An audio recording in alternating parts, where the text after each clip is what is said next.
Hello friends, welcome to movie meter. और आज के वीडियो में हम बात करेंगे मॉर्टल कॉम्बैट लीगेसी सीरीज के बारे में।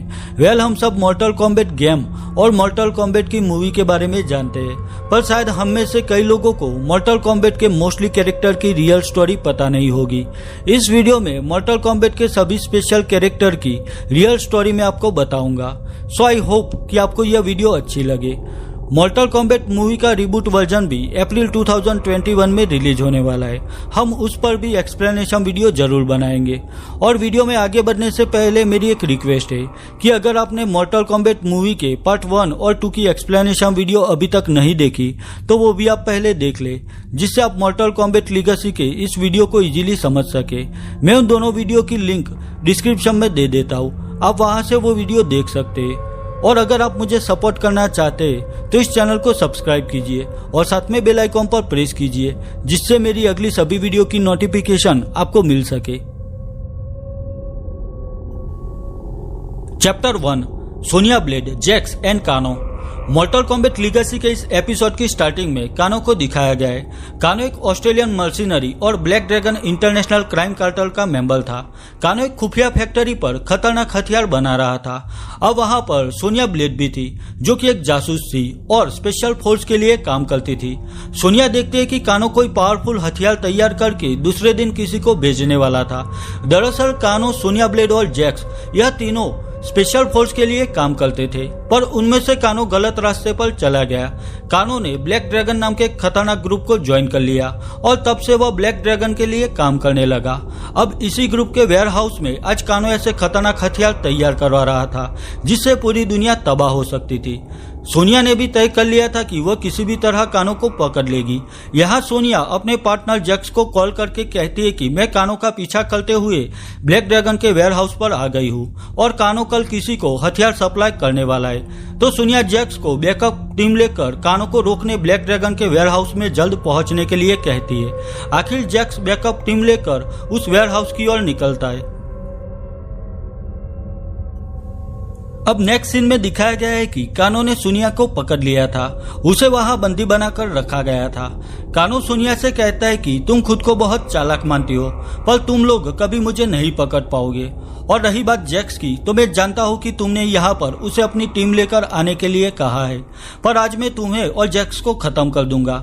मैंने जैक्स और उसकी टीम के लिए इस वेयर हाउस में खास जाल बिछाया हुआ है, तो आज उनका मरना तय है। ऐसा कहकर कानो वहां से चला जाता है। वही जैक्स भी अपनी टीम लेकर ब्लैक ड्रैगन वेयर हाउस आ चुका था, पर उसी वक्त जैक्स के एक टीम मेंबर पर पावरफुल ग्रेनेड से अटैक किया जाता है और वहां पर वह ग्रेनेड फटते ही जबरदस्त ब्लास्ट होता है, जिसमें जैक्स के कई साथी घायल हो जाते हैं। अब वहां पर कानो अपने साथियों को लेकर आ जाता है। वहां पर जैक्स और उसकी टीम फंस चुकी थी। वही कानो के कहने पर उसके साथी जैक्स की टीम पर गोलियां चलाने लगते हैं। जैक्स उस वक्त वहां से बच निकलने में कामयाब होता है, पर कानो के हमले से उसकी पूरी टीम पर मारी जाती है। जैक्स भी अब कानो के साथियों से मुकाबला करता है। जैक्स वहां एक एक करके कानो के सभी साथियों को खत्म कर देता है। वही अब कानो भी उसके सामने था। वहां पर जैक्स और कानो के बीच भी मुकाबला होता है। कानो अपने खंजर से जैक्स पर वार करने की कोशिश करता है, पर जैक्स इतनी आसानी से मरने वाला नहीं था। आखिर वहां पर कानो वह पावरफुल ग्रेनेड वहां फेंकता है, जिससे बड़ा ब्लास्ट होता है। उस वक्त वह दोनों धमाके से उछलकर नीचे गिरते हैं। वही दूसरी ओर सोनिया भी खुद को कैद से छुड़ा लेती है। सोनिया वहां से निकलकर कंट्रोल रूम में आती है, जहां उसे सीसीटीवी कैमरा में जैक्स और कानो दिखाई देते हैं। वहां जैक्स कानो को पूछता है कि सोनिया कहां पर है, पर कानो कहता है कि तुम्हें मारने के बाद मैं सोनिया को भी तड़पा कर मार दूंगा। यह सुनकर जैक्स कानो की जबरदस्त धुलाई करता है। जैक्स को पता चल गया था कि कानो सोनिया के बारे में उसे कुछ नहीं बताएगा, तो जैक्स एक जबरदस्त पंच कानो के चेहरे पर मारता है, जिससे कानो की एक आंख फूट जाती है। कानो बहुत घायल हो गया था, तो वो वहां बेहोश होकर नीचे गिरता है। वही सोनिया भी अब अपने पार्टनर जैक्स के पास आ गई थी, पर तभी कानो वहां ग्रेनेड फेंकता है। जैक्स वहां से भागते हुए सोनिया को बचा लेता है। सोनिया घायल हो चुकी थी, पर जब उसकी आंख खुलती है तो वह खुद को एक हॉस्पिटल में पाती है। वो अब ठीक थी। सोनिया डॉक्टर को अपने पार्टनर जैक्स के बारे में पूछती है तो डॉक्टर कहता है कि जैक्स जिंदा है पर अब उसने अपने दोनों हाथ गंवा दिए हैं। वेयर हाउस में उस ग्रेनेड के एक्सप्लोजन के वक्त जैक्स ने सोनिया को कवर करके बचा लिया था, पर उस वक्त जैक्स बहुत घायल हो गया और धमाके से उसके दोनों हाथ कंप्लीट डैमेज हो चुके थे, तो जैक्स के दोनों हाथ काटने पड़े। डॉक्टर सोनिया को कहता है कि तुम जैक्स की चिंता मत करो, हमारे पास उसके लिए एक प्लान है। वही सोनिया डॉक्टर को पूछती है कि क्या उन्हें वेयर हाउस में कानो की बॉडी मिली, तो डॉक्टर कहता है कि वहां पर सिर्फ तुम और जैक्स ही थे। अब वहां पर कानो को दिखाया गया है जिसे कोई ले जा रहा था, पता नहीं वो कौन थे, शायद वो लोग ब्लैक ड्रैगन के ही मेंबर थे। यहाँ कानो को एक बेड पर लेटाया गया है और उस पर कोई सर्जरी की जा रही थी। वहां उसके चेहरे के घाव हटा दिए जाते और उस फटी हुई आंख के बदले एक खास आंख वहां पर डाली जाती है। कानो भी अब होश में आ गया था और इसी के साथ मॉर्टल कॉम्बैट लीगेसी का चैप्टर 1 खत्म हो जाता है। Chapter 2 Johnny Cage. Mortal Kombat Legacy के इस एपिसोड की स्टार्टिंग में जॉनी केज की स्टोरी दिखाई गई है। वो एक world famous martial art expert hero था। जॉनी कुछ ही साल में पूरी दुनिया में फेमस हो गया था। वही उसकी मोस्टली फिल्म ब्लॉकबस्टर साबित रही थी। जॉनी मार्शल आर्ट के साथ जूडो कराटे में भी एक्सपर्ट था। जॉनी केज भी अपनी इंटरव्यू में सबको कहता है कि बचपन में मैं डरपोक था, पर मार्शल आर्ट ने मेरी जिंदगी बदल दी और आज मैं इस मुकाम पर सिर्फ मार्शल आर्ट की वजह से ही पहुंचा हूं। पर वक्त बदलने लगा और एक ही पल में वर्ल्ड फेमस जॉनी अपने ईगो और एटीट्यूड की वजह से नीचे गिरने लगा। अपने खराब बिहेव की वजह से जॉनी को कई बार अरेस्ट भी किया गया। अब धीरे धीरे जॉनी की वैल्यू डाउन होने लगी। उसके फैन भी उससे नफरत करने लगे। इवन कोई प्रोड्यूसर अब जॉनी को काम देना नहीं चाहता था। जॉनी भी इसकी वजह से फ्रस्ट्रेशन का शिकार होने लगा था। एक दिन जॉनी के पास एक शख्स आता है जो जॉनी से कहता है कि अगर इस जिल्लत भरी और मायूस जिंदगी से आजाद होना चाहते हो तो मेरे साथ चलो। मेरे पास तुम्हारे लिए एक ऑफर है जिससे तुम्हारी जिंदगी बदल जाएगी। आखिर जॉनी केज उस शख्स के साथ जाने के लिए रेडी हो जाता है। Chapter 3 Kitana, Mileena, Sindel and Shao Kahn. Mortal Kombat के इस एपिसोड में अडिनिया नाम की एक खूबसूरत जगह दिखाई गई है। अडिनिया एक पीसफुल जगह थी और सब लोग यहाँ पर शांति और खुशहाली के साथ रहते थे। पर कई साल बाद अडिनिया के जांबाज वॉरियर मॉर्टल कॉम्बैट के नाम से जाने जाने वाले 10 मुकाबले हार गए, जिसे आउटवर्ड के शैतानी राजा शाओ कान को और उसके वॉरियर को अडिनिया सल्तनत में आने का मौका मिल गया। शाओ कान ने पूरी अडिनिया को डिस्ट्रॉय कर दिया। अमन और शांति में रहने वाली अडिनिया सल्तनत के लोग अब खौफ के अंधेरों में जीने लगे। आउटवर्ड से आए टार्केटियन वॉरियर ने अपने जनरल शाओ कान के आदेश पर अडिनिया के सभी इनोसेंट लोगों को मार दिया। अब शाओ कान अपने वॉरियर के साथ अडिनिया सल्तनत के किंग जेरेड के किले की ओर आगे बढ़ रहा था। किंग जेरेड को अपनी वाइफ सिंडेल और अपनी छोटी बेटी किटाना की चिंता थी, तो वो उन्हें वहां से एक खुफिया रास्ते के जरिए वहां से बाहर निकालना चाहते थे। पर किंग जेरेड सिंडेल और किटाना को वहां से बाहर निकाल सके उससे पहले एक टार्केटियन किंग जेरेड को मार देता है। शाओ कान देखता है तो वहां पर किंग जेरेड नहीं पर उनका हमशक्ल था जिसने किंग के लिए अपनी जान दे दी। आखिर शाओ कान किंग जेरेड की वाइफ सिंडेल को और उनकी बेटी किटाना को अपने साथ ले जाता है।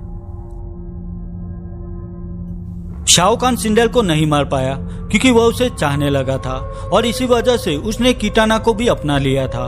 पर शाओ कान की लाख कोशिश के बावजूद सिंडेल उसे नफरत करने लगी, तो शाओ कान ने सिंडेल पर नजर रखने के लिए किटाना की एक क्लोन गर्ल बनाई जो कंप्लीट किटाना के जैसे ही लग रही थी। पर फिर भी वह क्लोन गर्ल एक शैतान द्वारा बनाई गई थी। शाओ कान ने इस क्लोन बेबी गर्ल का नाम मिलिना रखा था। अब सिंडेल को यह डर सताने लगा कि शाओ कान एक दिन किटाना को भी अपनी क्लोन शैतानी डॉटर मिलिना के जैसी बना देगा। सिंडेल अपनी बेटी किटाना को इस हाल में नहीं देखना चाहती थी, तो वह इस बात से डरकर जहर पीकर सुसाइड कर देती है।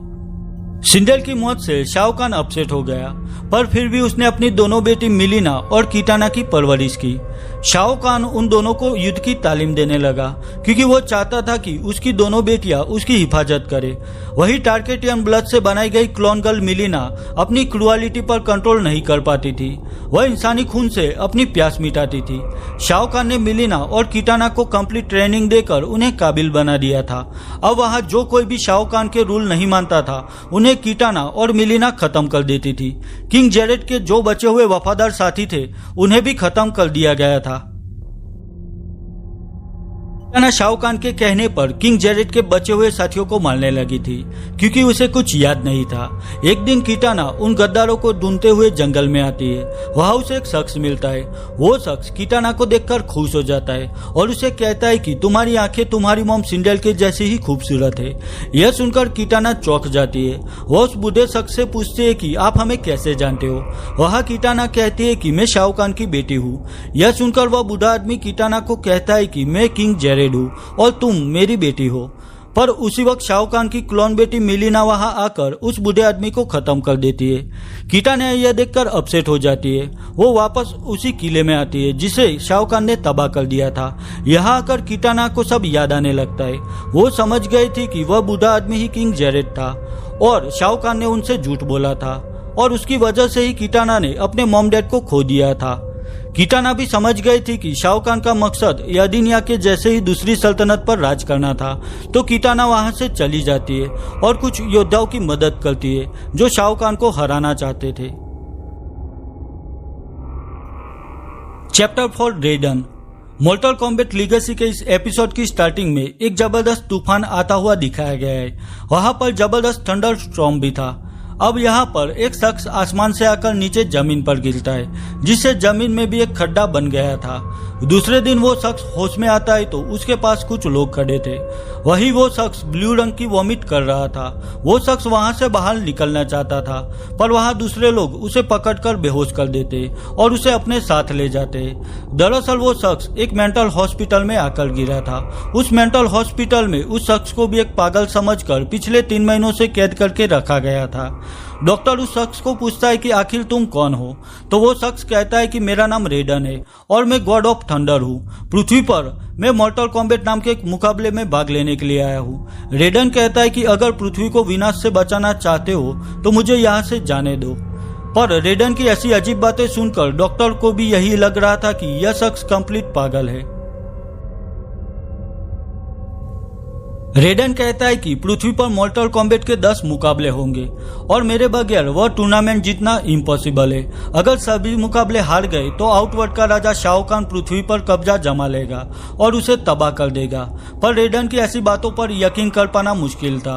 अब उसी मेंटल हॉस्पिटल में ब्लू नाम की एक लड़की रेडन की दोस्त बन गई थी। ब्लू रेडन की परवाह करती थी। वहाँ रेडन भी ब्लू से रिक्वेस्ट करता है कि सिर्फ तुम ही मुझे यहाँ से छुड़ा सकती हो।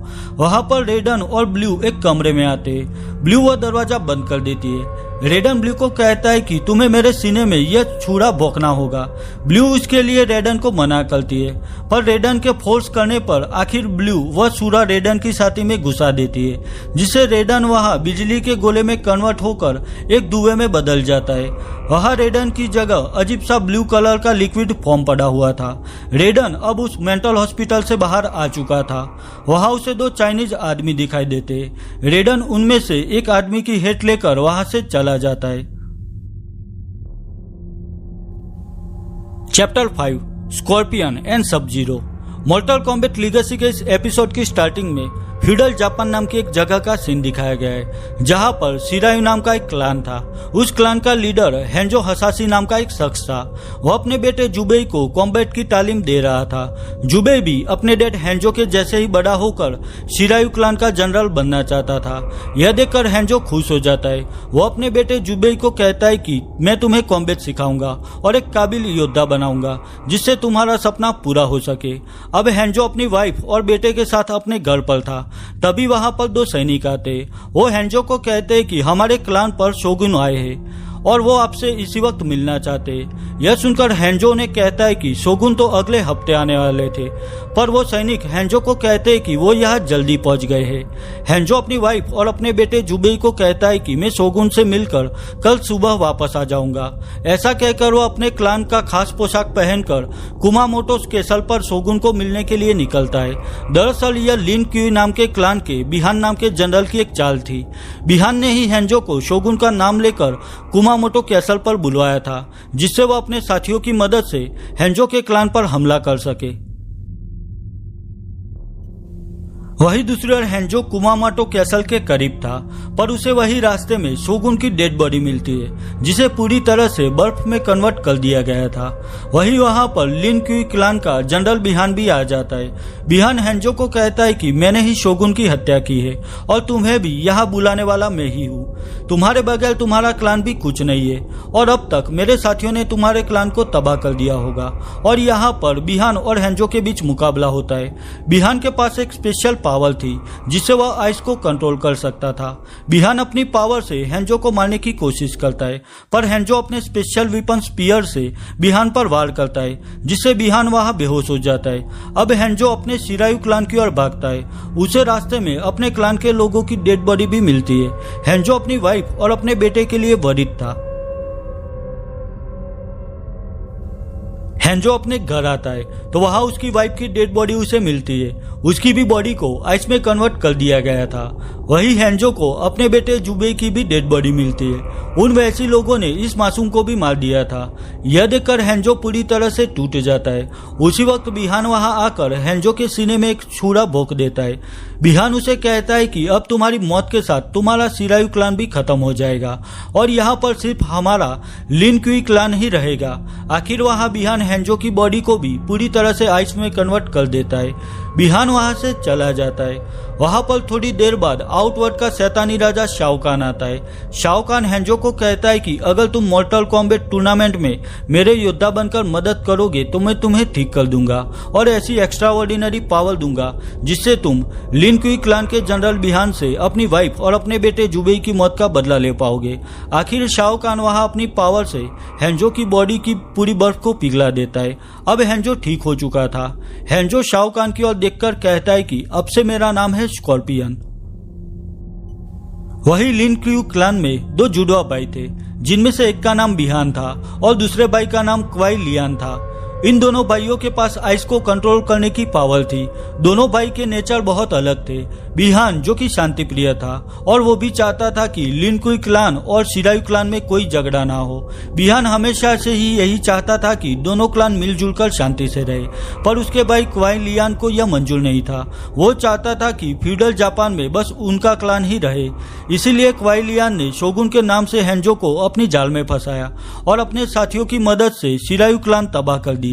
वही उसने हेंजो की वाइफ और उसके बेटे जुबे को भी खत्म कर दिया।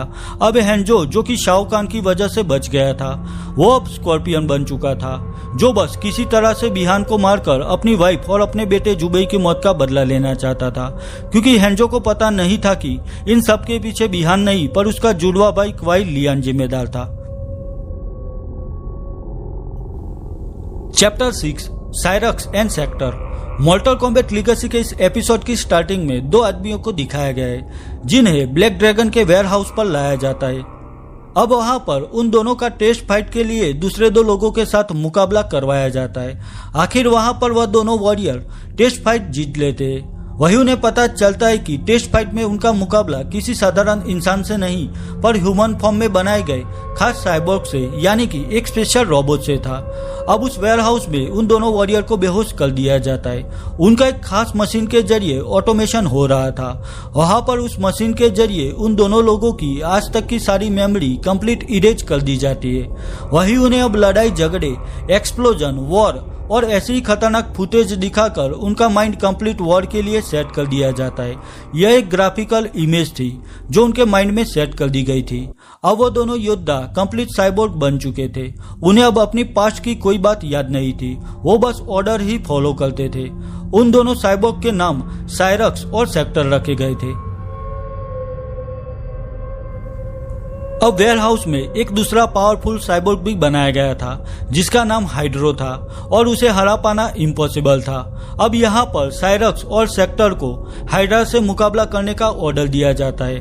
वहाँ उन तीनों साइबोर्ग के बीच कड़ा मुकाबला दिखाया गया है। हाइड्रो बहुत ही पावरफुल था, पर यहाँ वह दोनों साइबोर्ग थे जिनमें दो स्पेशल वॉरियर थे।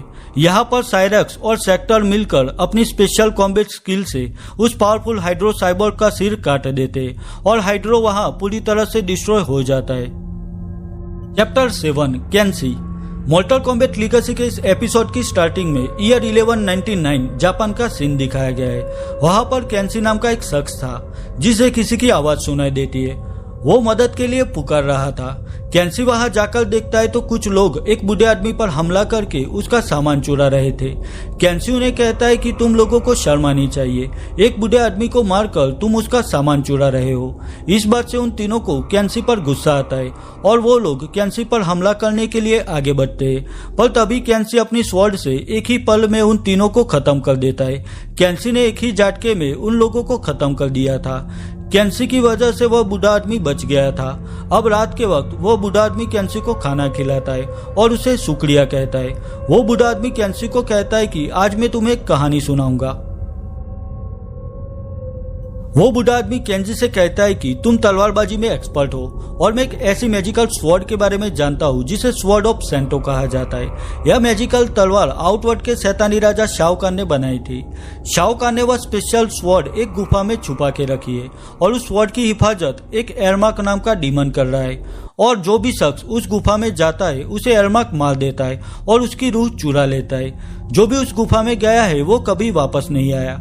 एरमार्क डीमन को मारने के लिए उसके पत्थर के दिल पर सीधा वार करना होगा।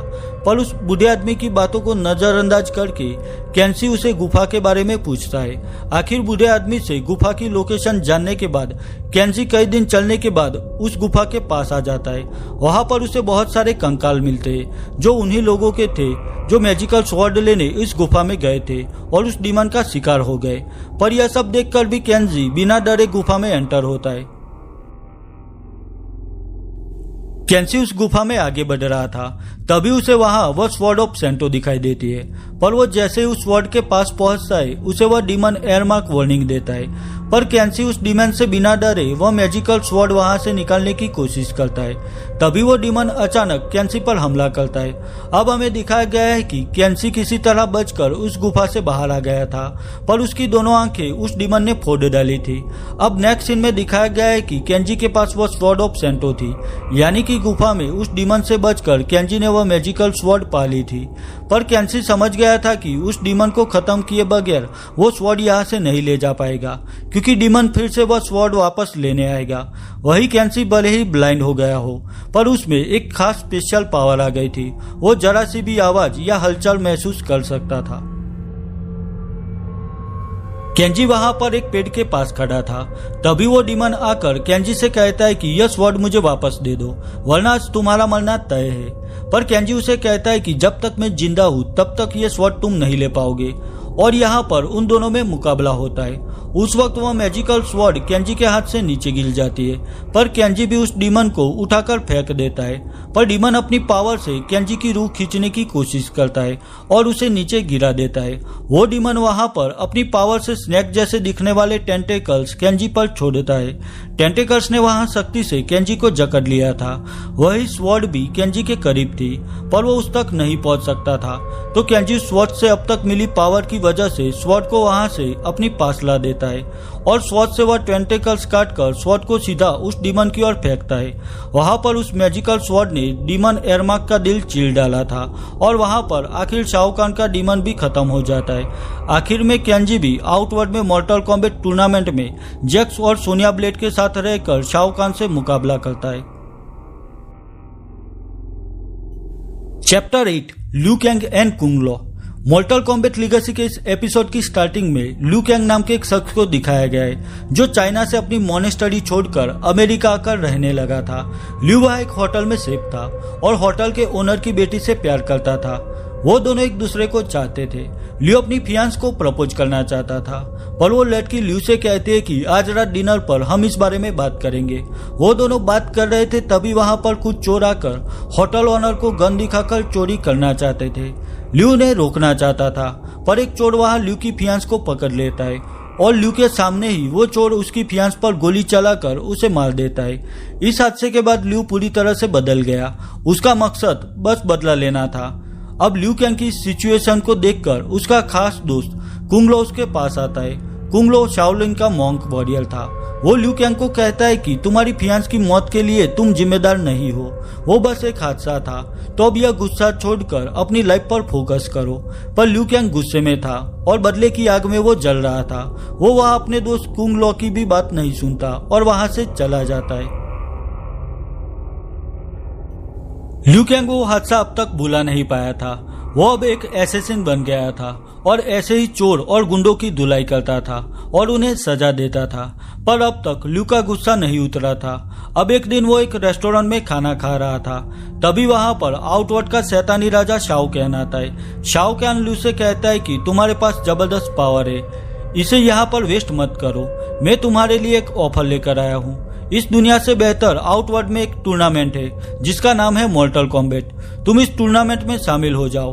अब ल्यू की जिंदगी का कोई मकसद नहीं था, तो वो आखिर शाओ कान की बात मानकर आउटवर्ड की मॉर्टल कॉम्बैट टूर्नामेंट में शामिल होने के लिए रेडी हो जाता है। आउटवर्ड में ल्यू की मुलाकात जॉनी केज और सानिया ब्लेज से होती है, जिससे ल्यू को एक नया मकसद मिल जाता है। ईयर 2011 और 2013 में रिलीज हुई मॉर्टल कॉम्बैट लीगेसी सीरीज को IMDb पर एवरेज 7.5 आउट ऑफ 10 स्कोर मिला है। वही रोटन टोमेटोज पर इसे 58% स्कोर मिला है। अगर यह वीडियो आपको अच्छी लगी है तो इसे लाइक और शेयर कीजिए, और मेरे लिए कोई भी सजेशन है तो मुझे कमेंट सेक्शन में कमेंट करके बताइए। तो मिलता हूँ अपनी नेक्स्ट वीडियो में, तब तक के लिए बाय बाय।